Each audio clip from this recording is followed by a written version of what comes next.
Good morning children.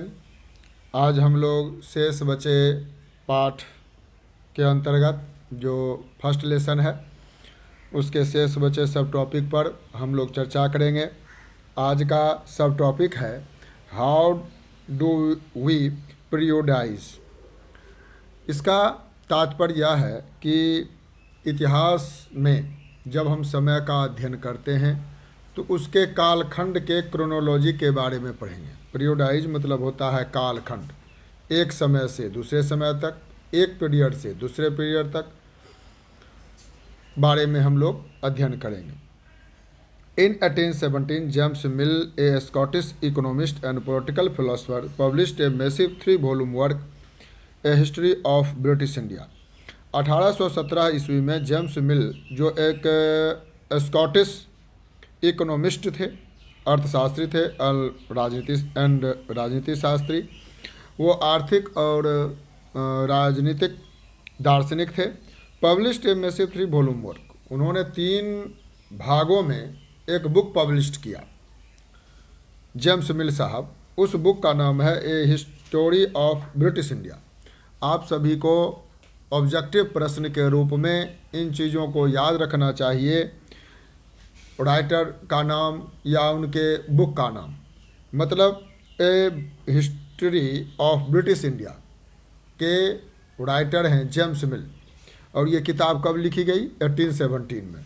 इस तरह से आप इस ईस्वीसन को याद रख सकते हैं, इस बुक का नाम और उसके राइटर का नाम याद रख सकते हैं। ये आपके ऑब्जेक्टिव क्वेश्चन के लिए काम आएगा। उस बुक में a history of British India में उन्होंने लिखा कि in this he divided Indian history into 3 periods, Hindu, Muslim and British. This periodisation came to be widely accepted.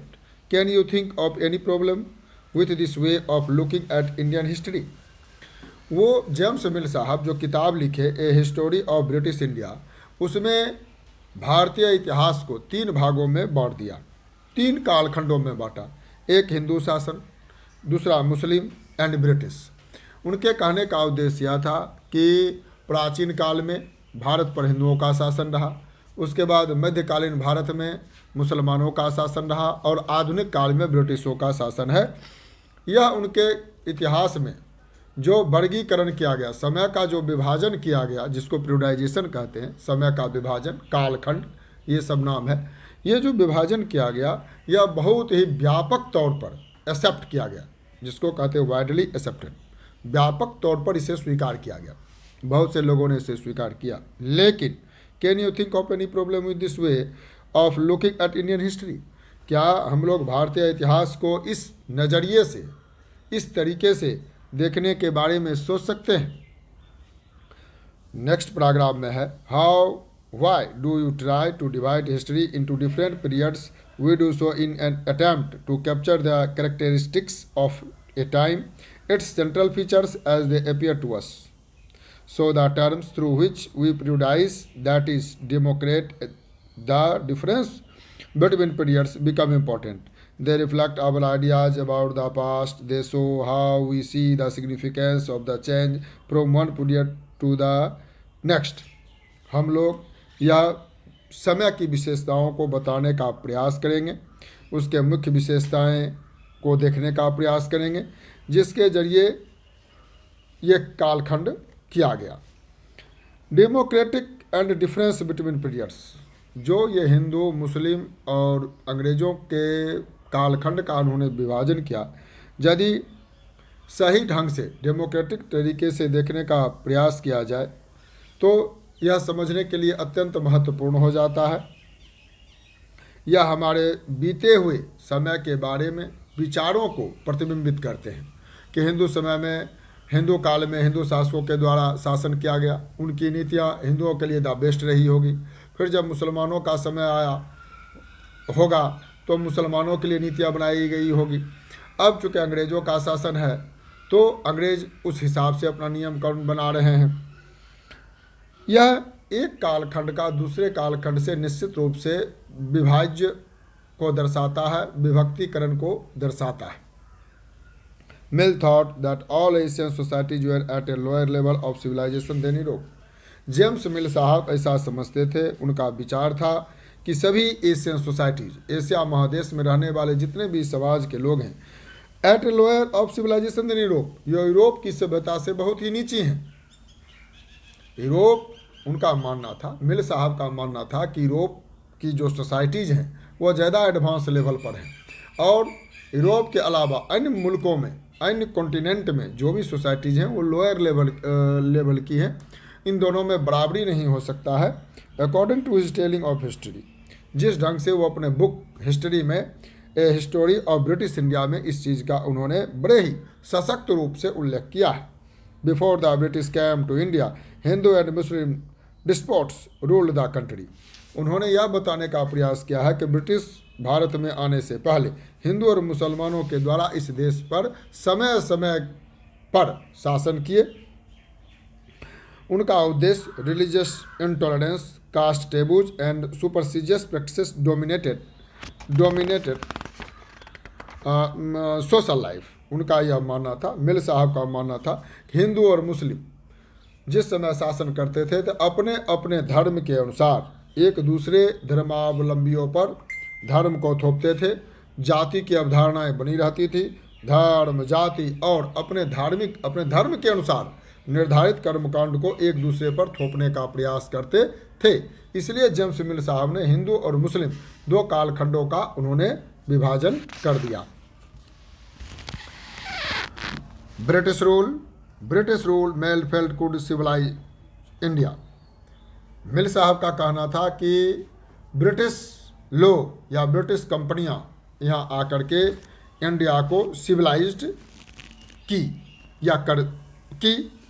उनका मानना था कि एशिया के लोग असभ्य हैं और सभ्य बनाने की जिम्मेदारी ब्रिटिशों पर है। उन्होंने अपने इस बुक में उल्लेख किया है। To do this it was necessary to introduce European manners, arts, institution and laws of in India. उनका मानना था कि अंग्रेज़ों के आने से, ब्रिटिशों के आने से या अन्य यूरोपियन कंपनियों के आने से उनके मैनर, आर्ट्स, इंस्टीट्यूशन और लॉ जब भारत में लागू किए जाएंगे, स्थापित किए जाएंगे, तो निश्चित रूप से इंडियंस विल बी सिविलाइज्ड, वे सिविलाइज होंगे। In fact suggested that the British should conquer all the territories in India to ensure the enlightenment and happiness of the Indian people.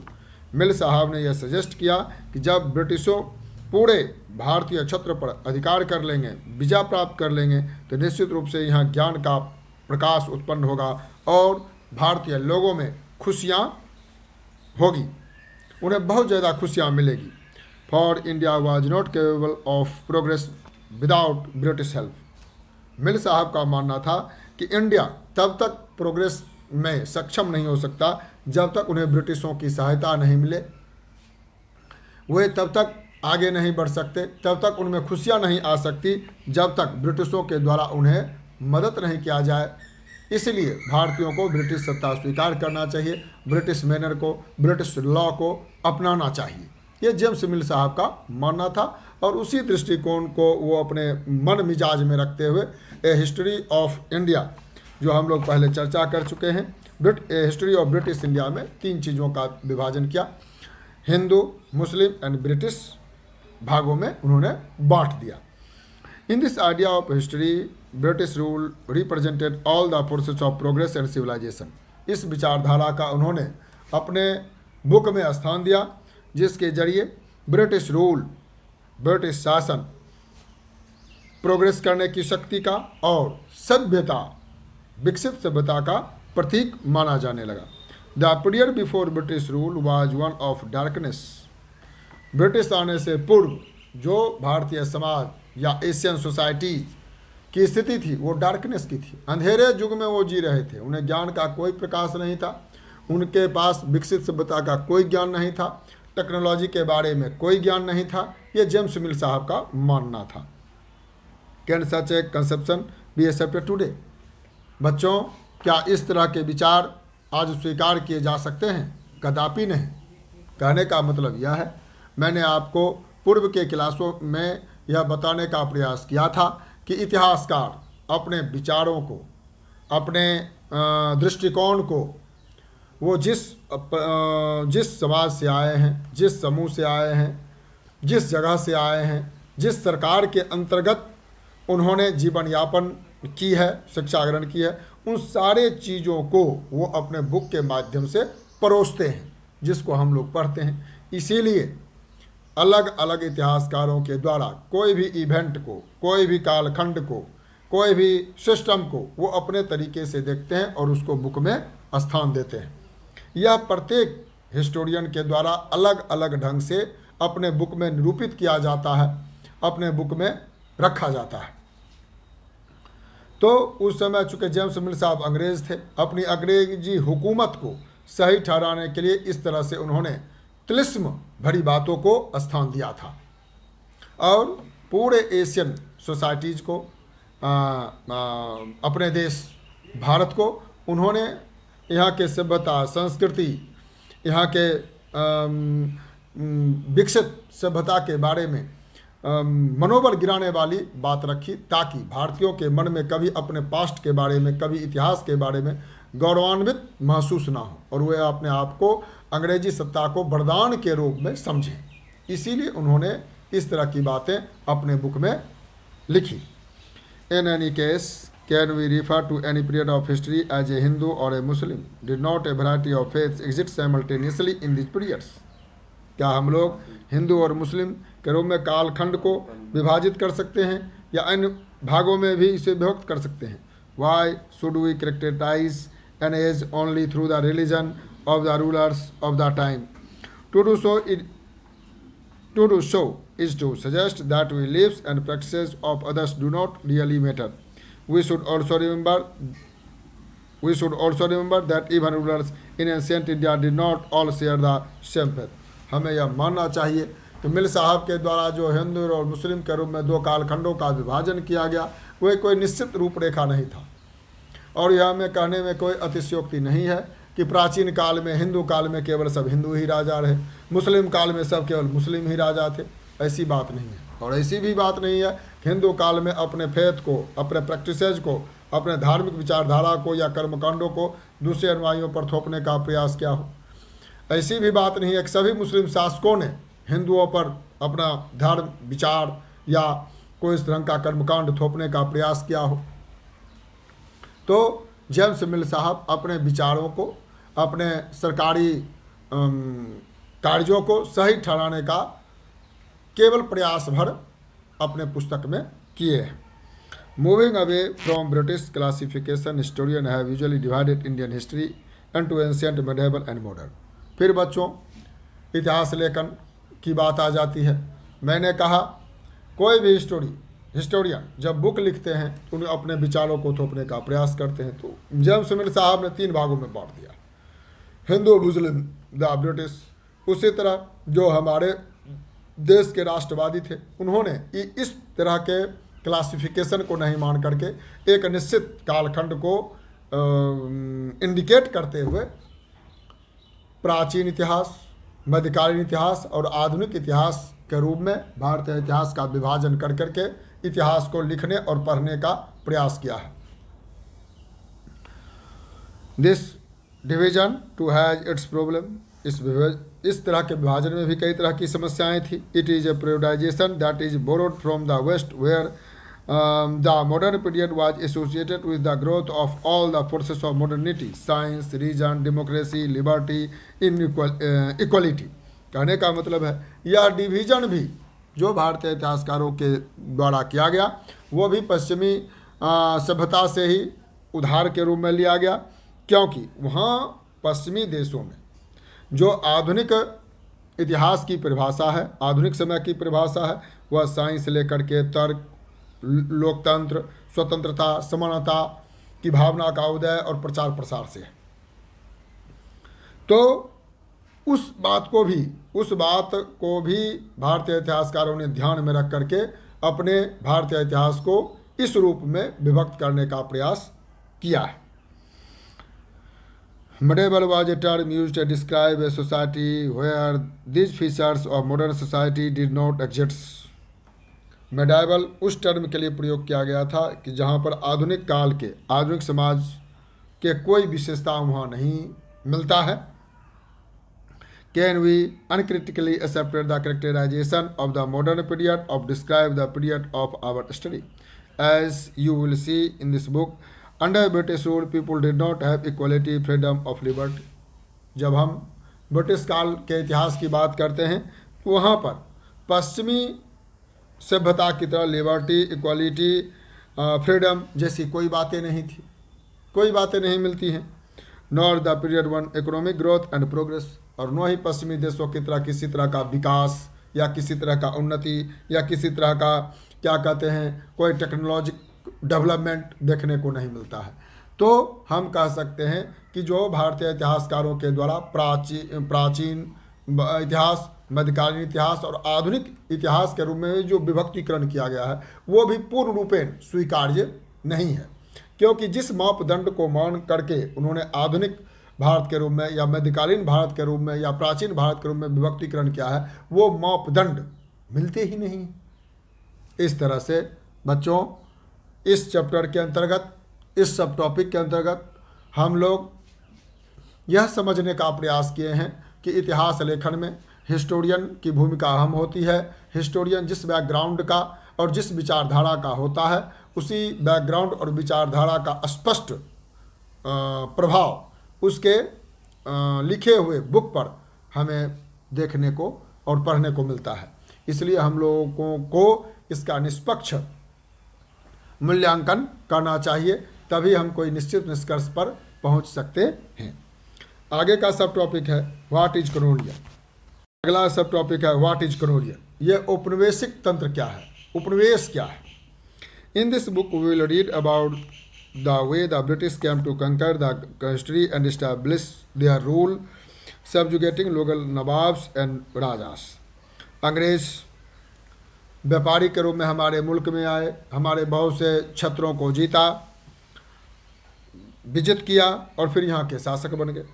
शासक बन गए तो प्राथमिक तौर पर उन्होंने स्वयं शासन करने के रूप में अप्रत्यक्ष रूप में रहे।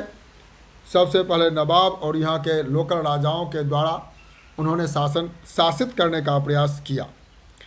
We will see how they establish control over the economic and society.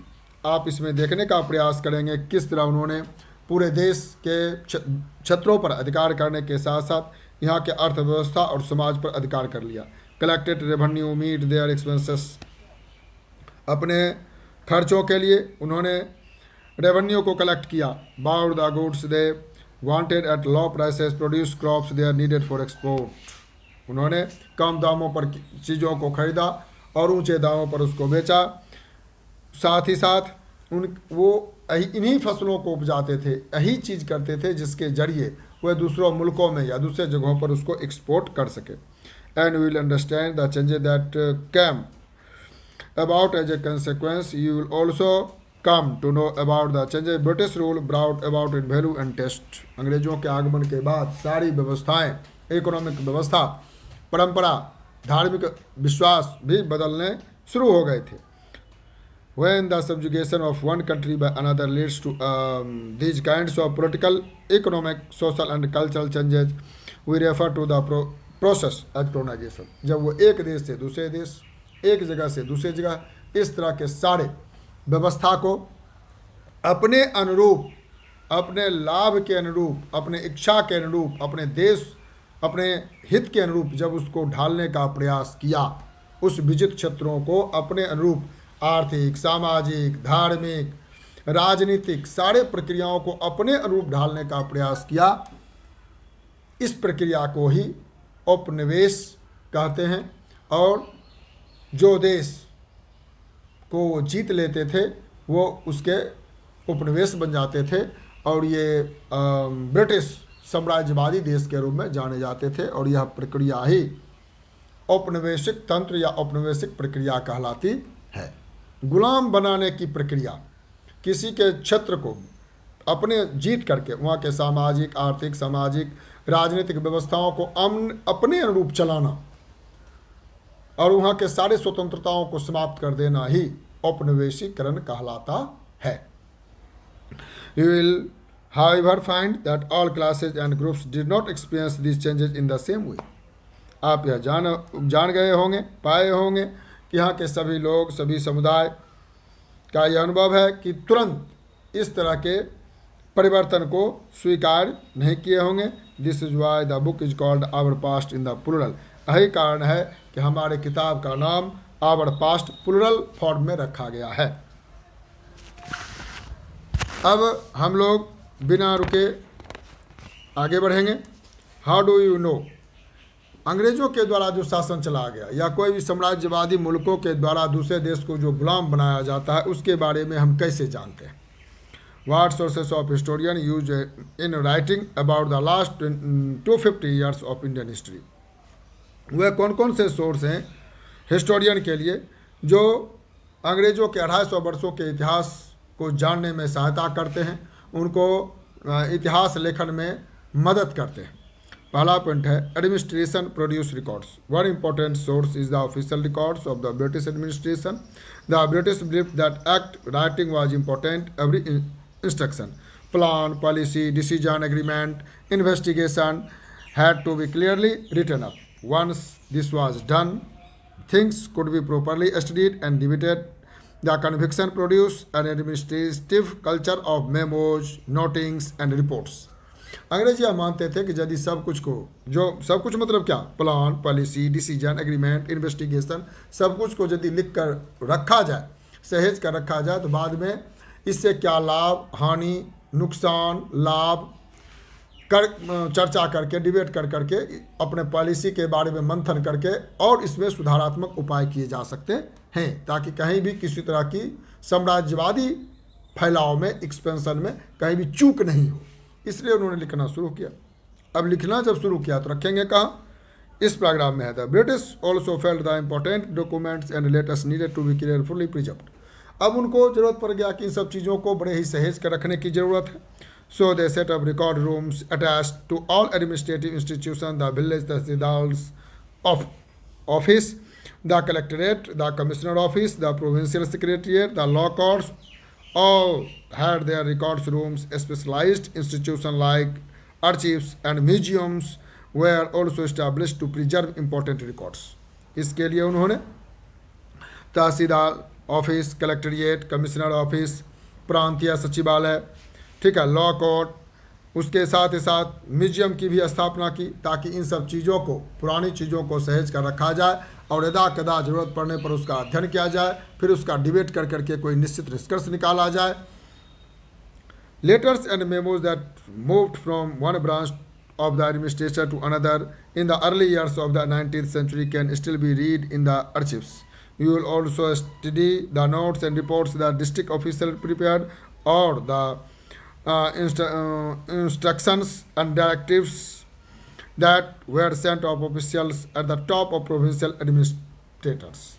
कहने का मतलब है प्रोविंशियल एडमिनिस्ट्रेशन के द्वारा या अन्य अधिकारियों के द्वारा जो पत्राचार किए जाते थे, जो रिपोर्टिंग की जाती थी, उसको भी सहेज कर रखा जाता था। In the next paragraph, in the early years of the 19th century, these documents were carefully copied out and beautifully written by the calligraphies. बच्चों, जो सुंदर अक्षरों में जो अभिलेख लिखे जाते थे, जो पत्राचार किया जाता था, सुंदर अक्षरों के लेखन की कला को कैलियोग्राफी के नाम से जानते हैं। बच्चों, इसको नोट कर लेंगे, ये ऑब्जेक्टिव प्रश्न के रूप में आता है कि सुंदर लेखने की कला को क्या कहते हैं, तो उसको कैलियोग्राफी कहते हैं। तो इसके लिए भी ब्रिटिश शासकों के द्वारा कैलियोग्राफर की नियुक्ति की जाती थी, ताकि प्लान, डिसीजन, लेटर को बड़े ही सुंदर अक्षरों में लिख करके उसे सहेज करके रखा जाए। That is why those who specialised in the art of beautiful writing by the middle of the 19th century, with the speed of printing, multiple copies of these records were printed as the proceeding of each government department. जब इसका क्या printing press का आविष्कार हो गया, तो कई गुना उसको द्विगुणित कर करके छापा जा सकता था, रखा जा सकता था। तो प्रिंटिंग प्रेस का आविष्कार हो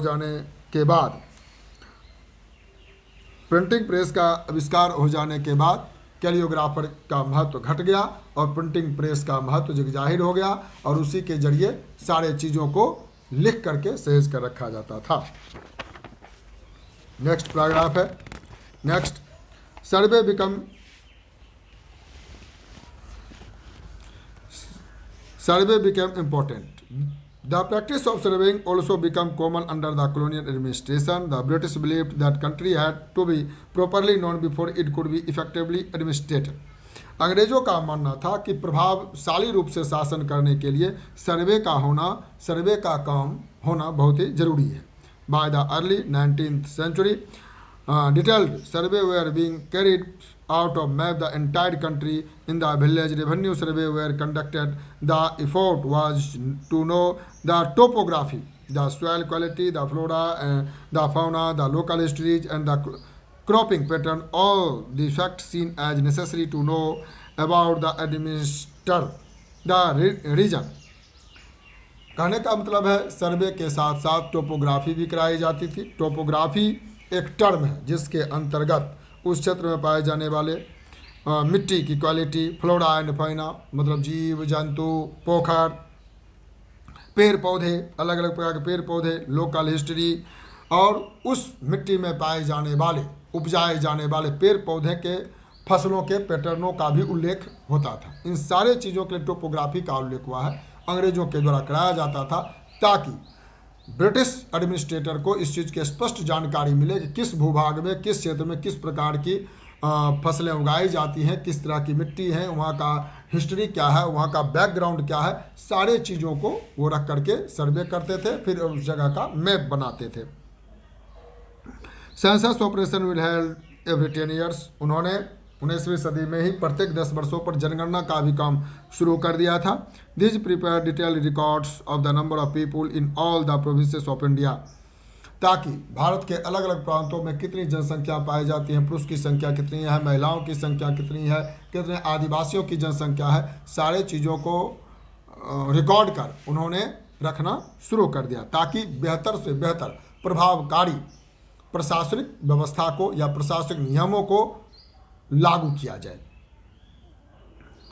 उनका मुख्य उद्देश्य यही था. Noting information on caste, religion and occupation को कितने तरह के लोग कौन कौन से पेशा करते हैं, वहाँ कौन कौन धर्मावलंबी रहते, कौन कौन धर्मों को मानते हैं, किन किन जातियों के लोग वहाँ रहते हैं, इसका भी वो ध्यान रखते थे.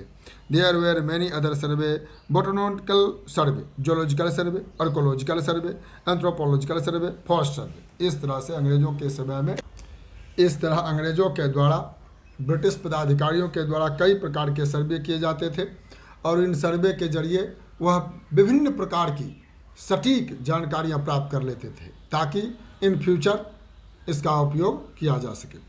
अगले टॉपिक के रूप में है, सब टॉपिक के रूप में, what official records do not tell. क्या क्या ऐसा ऑफिशियल रिकॉर्ड था जो हम कुछ कह नहीं पाता था. From this vast corpus of records we can get to know lot. इस तरह से वो विभिन्न सर्वे करके विभिन्न तरह की जानकारियों को इकट्ठा कर लेते थे. But we must remember that these are official records. हमें यह याद रखना चाहिए कि ये सब ऑफिशियल रिकॉर्ड थे. They tell us what the official thought that they were interested in. ये सब ऐसे विचार थे जिसके बारे में वो रुचि रखते थे, जिसको जानना चाहते थे.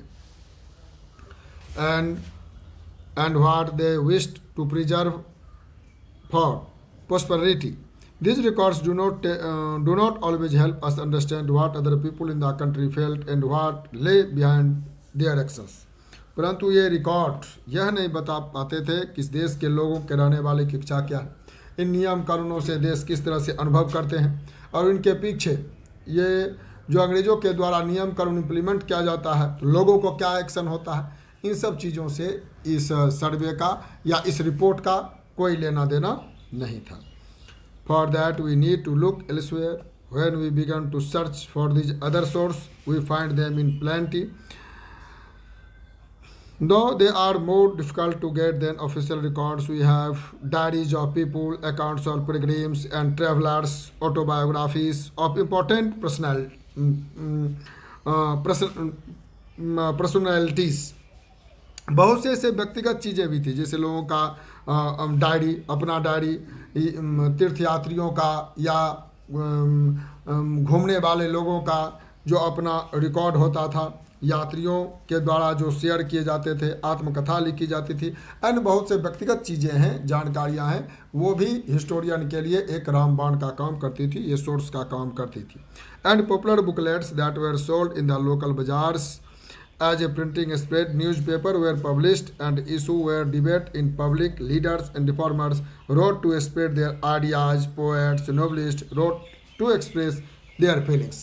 प्रिंटिंग प्रेस के आविष्कार हो जाने से भी अंग्रेजों हिस्टोरियन को सोर्स की प्रचुर मात्रा में उपलब्धता हो गई। बुक के माध्यम से, न्यूज़पेपर के माध्यम से, रिफॉर्मर के माध्यम से जो जानकारियाँ उन्हें प्राप्त होती थी, वो भी उनके लिए एक प्रकार का सोर्स का ही काम करती थी। ये भी पर्याप्त मात्रा में बनना या मिलना शुरू हो गया था। All these sources however were produced by those who were literate. From these will not be able to understand law, history, how history was experienced and lived by the tribals and the peasants. फिर सवाल उठता है कि इन सारे जो भी source थे वो केवल शिक्षित लोगों के लिए थे, अशिक्षितों का उसमें कोई योगदान या उसके कोई फीलिंग्स या उसके बारे में सोचने समझने की बात उस समय नहीं हुई। साथ ही साथ उस समय ट्राइबल और पीजेंट के बारे में भी जानकारियाँ नहीं मिल पाई, लोग उनके बारे में शुद्ध नहीं लिया। The workers in the mines और the poor of the streets, खानों में काम करने वाले लोग और गलियों में काम करने वाले मजदूर के बारे में या गरीब लोगों के बारे में उसकी चर्चा नहीं की गई। Getting to know their lives is more difficult task. उस समय भी इन गरीब लोगों को जीवन यापन करना और या जिंदगी गुजर बसर करना एक बहुत ही डिफ़िकल्ट टास्क के रूप में माना जाता था। Yet this can be done if we make a little bit of effort. हम लोगों को थोड़ा सा प्रयास करना होता है, करना पड़ेगा। When you read this book we will see how this can be done. आप इस बुक में पढ़ेंगे कि यह किस तरह से प्रयास किया गया। मेरे प्यारे बच्चों, इस तरह से क्लास 8 का फर्स्ट चैप्टर कंप्लीट हुआ। स्थिति सामान्य होने पर हम लोग क्वेश्चन आंसर की चर्चा भी करेंगे। धन्यवाद।